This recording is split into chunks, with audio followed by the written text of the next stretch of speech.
మహిళలకు ఉచిత బస్సు ప్రయాణంపై కొన్ని చోట్ల వాగ్వాదాలు చోటు చేసుకుంటున్నాయి. కాంగ్రెస్ ప్రభుత్వం అధికారంలోకి వచ్చిన రెండో రోజే గృహలక్ష్మి పథకం కింద తెలంగాణ రాష్ట్ర వ్యాప్తంగా మహిళలందరికీ ఉచిత బస్సు ప్రయాణం కల్పించారు. తొలుత వారం రోజుల పాటు ఎలాంటి వివరాలు, ఆధారాలు అడగకుండానే ఉచిత బస్సు ప్రయాణం కల్పించిన అధికారులు ఇప్పుడు తెలంగాణ అడ్రస్తో ఉన్న ఆధార్ కార్డు చూపాలని లేదా మరో ఇతర ధృవీకరణ పత్రాలనైనా చూపాలని షరతు విధించారు.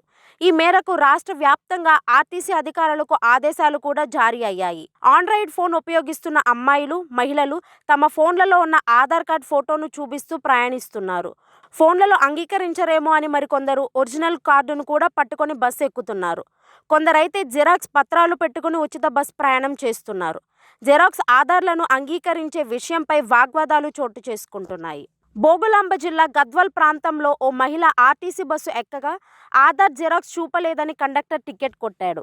రంగాపురం గ్రామానికి చెందిన మైమూద్ బేగం అనే మహిళ హైదరాబాద్ టు బెంగళూరు జాతీయ రహదారిపై ఉన్న ఎర్రపల్లి చౌరస్తా నుండి పల్లె వెలుగు బస్సు ఎక్కి గద్వాల్కు బయలుదేరింది. ప్రతి మహిళ దగ్గర ఒరిజినల్ ఆధార్ కార్డు చూస్తూ జీరో టికెట్ కొడుతున్న conductor Maimood Begum xerox Aadhaar card చూపితే చెల్లదంటూ 30 రూపాయలు టికెట్ కొట్టాడు. తన ఒరిజినల్ ఆధార్ కార్డు ప్రయాణంలో ఎక్కడైనా పడిపోతుందేమోనని ఒరిజినల్ బదులు జెరాక్స్ ఆధార్ కార్డు తీసుకొచ్చాను సార్ అని ఆమె బతిమలాడినా కండక్టర్ పట్టించుకోలేదు. జెరాక్స్ ఆధార్ చెల్లదంటూ ఆమె వద్ద 30 రూపాయలు టికెట్ తీసుకుని టికెట్ జారీ చేశాడు. అయితే ఆమె పక్క సీట్లో కూర్చొని ప్రయాణిస్తున్న ఓ గ్రామస్తుడు కండక్టర్ను రిక్వెస్ట్ చేసి మహిళలకు ఫ్రీ టికెట్ ఇవ్వమని సూచించాడు. ఆర్టీసీ బస్ డిపో అధికారులతో ఫోన్లో మాట్లాడగా కండక్టర్ మహిళకు 30 రూపాయలు టికెట్ వెనక్కి తిరిగి ఇచ్చాడు.